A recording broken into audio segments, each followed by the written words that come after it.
Okay, let's unpack this. In a world where our understanding of identity seems to be shifting all the time, new concepts are popping up really fast. Today, we're doing a deep dive into what some of our sources call unsettled identities.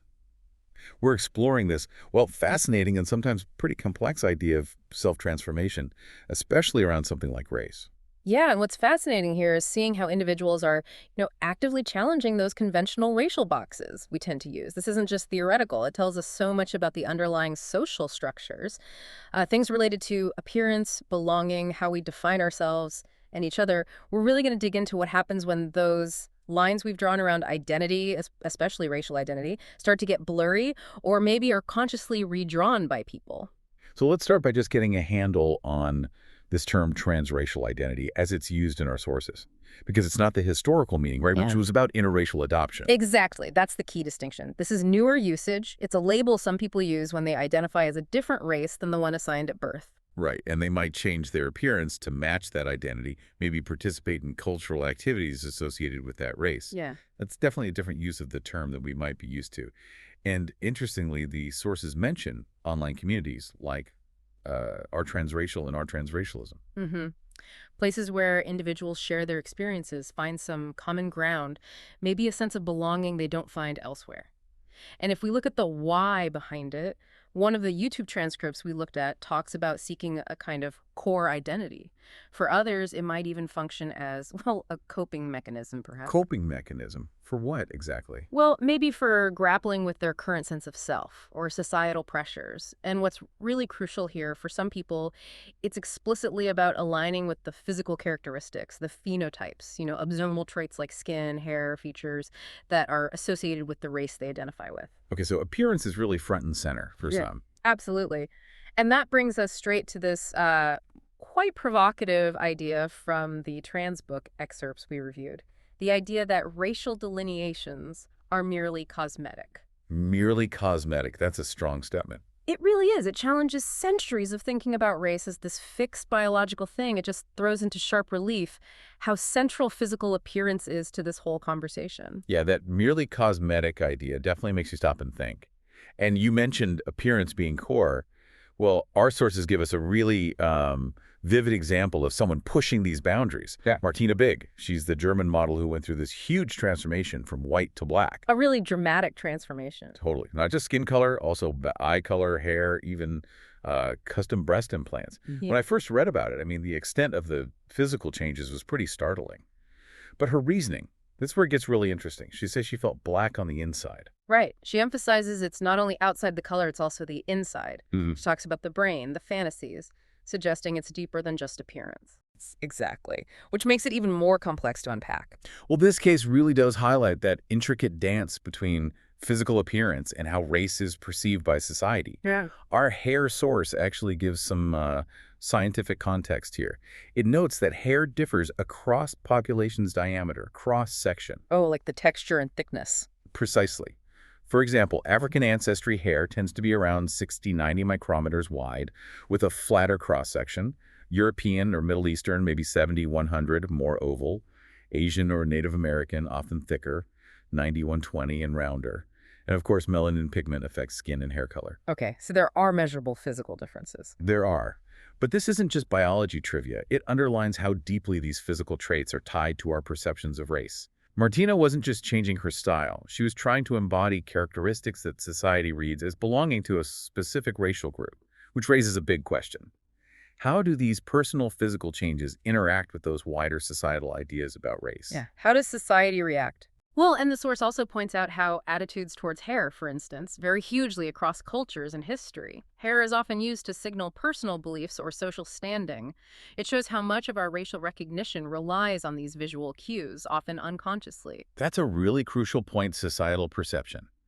It's not just about what an individual chooses, but how society interprets that choice. Mm-hmm. And the trans source brings up that comparison again, noting some commentators argue that these racial lines are merely cosmetic and maybe far less hardwired or definable than even gender. Right, which brings us back to that tension, the tension between self-identification, what someone feels internally, and what some might call objective truth or provable data like skin color measurements. It really makes you question how much these visual cues shape our fundamental understanding of who belongs where, doesn't it?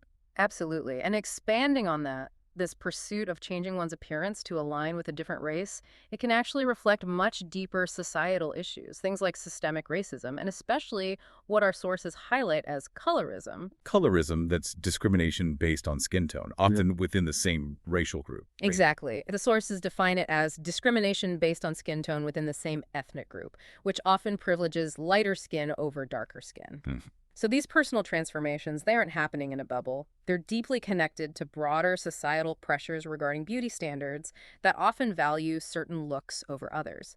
It really suggests that this focus on appearance, this lookism, and specifically colorism, might be a foundational layer for how racism itself operates. Discrimination based purely on how someone looks. That's a powerful connection. Lookism as a foundation for racism. And what's compelling is how these personal identity struggles are shown in the sources to be tied to these bigger narratives around race. That YouTube source on transracialism suggested for some people, these identity issues are often a product of racism. Well, stemming from negative connotations with things like ghetto culture, poverty, crime victim mentality, things people might want to distance themselves from. And it's not always about aspiring to be white either. The source mentioned examples like some Chinese individuals wanting to be Korean or Japanese. Due to perceived cultural advantages. Or maybe media influence. Exactly. Or even American because of Hollywood's reach. It shows how powerful these external ideas about beauty, status, and culture, all tied up with appearance, can be in driving these desires. And if we connect this to the bigger picture, it's vital to remember the history here. There's a long and ugly history, as the source puts it, of these kinds of cross-enactments. Think about blackface minstrelsy, for example. Right, where white performers caricatured black people. Precisely. And the sources explain how those practices clearly serve to preserve the established racial hierarchy. It just powerfully illustrates how visual appearance has been historically weaponized, used not just to categorize people, but to enforce power structures. It highlights that deep link between perceived beauty, physical traits, and racial discrimination. It's not just individual expression, it's how that expression slots into or maybe disrupts centuries of norms, where lookism and its offshoot colorism has really shaped the racial hierarchy. Given all that history and the power tied to appearance, it perhaps makes sense why society seems to react so differently to claims about gender identity versus racial identity.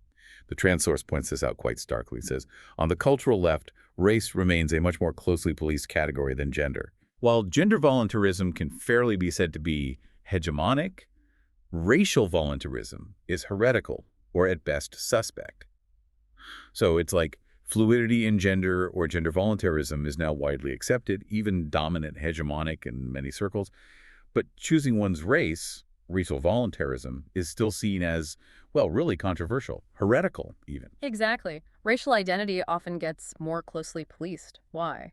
The sources suggest it's because claims to choose or change race have been much more difficult to frame as straightforward civil rights issues.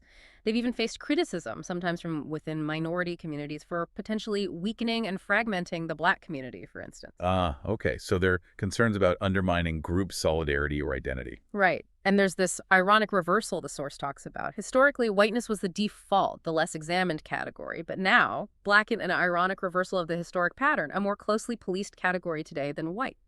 This policing stems from serious concerns about appropriation and exploitation. Like the Rachel Dolezal situation. That's a key example mentioned, yes. A white woman presenting and identifying as Black. Or even the cautious self-presentation of white rappers that the source notes. It all points to this ongoing tension. On one side, you have ideas of choice, autonomy, subjectivity, self-fashioning, I choose who I am. On the other, you have givenness, essence, objectivity, nature, I am who I was born as. And when it comes to race, that tug-of-war is incredibly complex and culturally loaded. Wow. Okay, so stepping back from all these specific examples and tensions, So what does this all mean for us? I think this deep dive into transracial identity, even though it might seem niche, it really forces us to question our basic understandings of race, identity, and just how profound the impact of physical appearance is. These sources keep circling back to how beauty standards, lookism, and colorism play these huge, often discriminatory roles in shaping how we perceive race and how social hierarchies are maintained. yeah, it really underscores that race isn't just some simple biological fact. Not at all. It's a deeply social construct, heavily defined by visual cues, built on layers and layers of how we perceive appearance and the value we attach to it. Lookism seems deeply embedded in it all. And as you, our listener, reflect on all this, maybe consider how much of what we see as race is really about biology versus how much is a social story we tell ourselves, heavily influenced by visual cues and biases about appearance we've inherited. How might really grasping that distinction and the role of lookism within it change how we approach identity discrimination, even just how we interact with each other in the future? What if our eyes, the kind of social lenses we wear, are shaping our reality even more than we realize?